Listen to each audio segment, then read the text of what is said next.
Shalom, selamat pagi Bapak Ibu Saudara yang dikasihi Tuhan. Perenungan kita pagi hari ini dari 2 Raja-Raja 5 ayat yang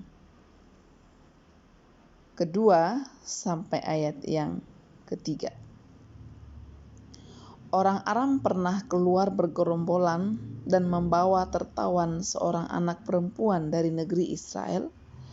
Ia menjadi pelayan pada istri Naaman. Berkatalah gadis itu kepada nyonyanya, "Sekiranya tuanku menghadap nabi yang di Samaria itu, maka tentulah nabi itu akan menyembuhkan dia dari penyakitnya." Bapak Ibu Saudara yang dikasihi Tuhan, kalau kita melihat teks ini, maka kita mengingat segera bahwa ini peristiwa tentang Raja Naaman yang sakit kusta. Si perempuan atau si gadis kecil dalam bagian firman Tuhan ini adalah salah satu korban peperangan, ya, Raja Aram terhadap bangsa Israel. Gadis perempuan dalam ayat 2 dan 3 ini adalah korban kekejaman, ya, dari Naaman dan para tentaranya ketika mereka berperang melawan Israel. Adalah lazim bagi bangsa Aram ketika mereka menang menaklukkan sebuah bangsa, maka mereka akan menawan, membawa rakyat dari negeri yang dikalahkan menjadi tawanan mereka. Dalam konteks ini, si gadis kecil ini adalah salah satu yang tertawan dari bangsa Israel. Si gadis kecil ini kita bisa melihat bahwa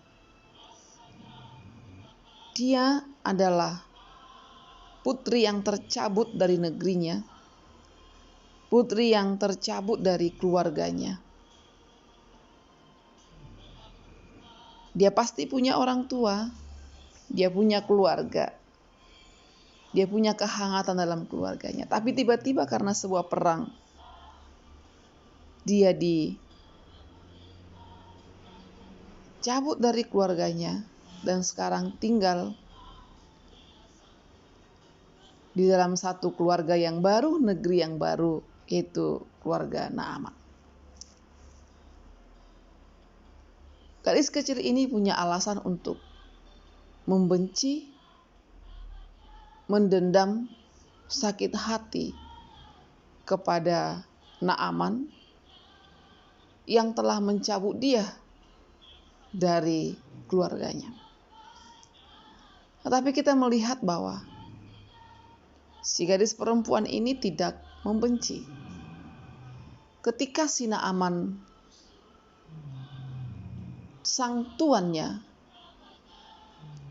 mengalami satu penyakit yang mengerikan, yakni sakit kusta,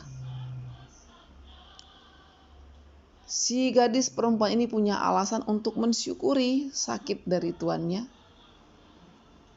untuk merasa puas melihat penyakit yang menimpa tuannya, karena si tuan telah memisahkan dia dari keluarga. Bisa saja dia berkata, "Syukur, itu adalah balasan dari apa yang kau buat kepada saya. Syukur, itu adalah akibat perbuatanmu." Tetapi lihat, si gadis perempuan bukannya tertawa, bukannya bersyukur atau merasa puas, tetapi dia malah menunjukkan empatinya, belas kasihannya. Dan ungkapan si gadis ini di ayat yang ketiga dan kedua menunjukkan bahwa tidak sedikit pun dia menyimpan dendam dan luka kepada Naaman. Malah dia memberikan solusi, memberikan petunjuk kepada Naaman melalui perkataannya kepada istri Naaman, "Nyonya, seandainya Tuhan pergi kepada seorang nabi yang di Samaria, pastilah ia akan disembuhkan. Si putri kecil ini merindukan kesembuhan, bukan kematian tuannya. Si gadis ini, walaupun dia punya alasan untuk membenci, tetap mendoakan yang terbaik bagi Naaman, bukan yang jahat. Bagaimana dengan kita? Adakah kita sedang mengumpulkan banyak alasan untuk mendendam, untuk tidak mengampuni orang lain, dan kita merasa berhak untuk mendendam, merasa berhak untuk tidak memaafkan atas kesalahan orang kepada kita? Hari ini kita belajar, sesungguhnya si gadis kecil ini punya alasan yang sangat banyak jikalau mau dikumpulkan untuk tidak mengampuni dan tertawa atas musibah yang dialami Naaman. Tapi alih-alih demikian, si putri kecil ini, sang remaja kecil ini, menunjukkan hal yang berbeda.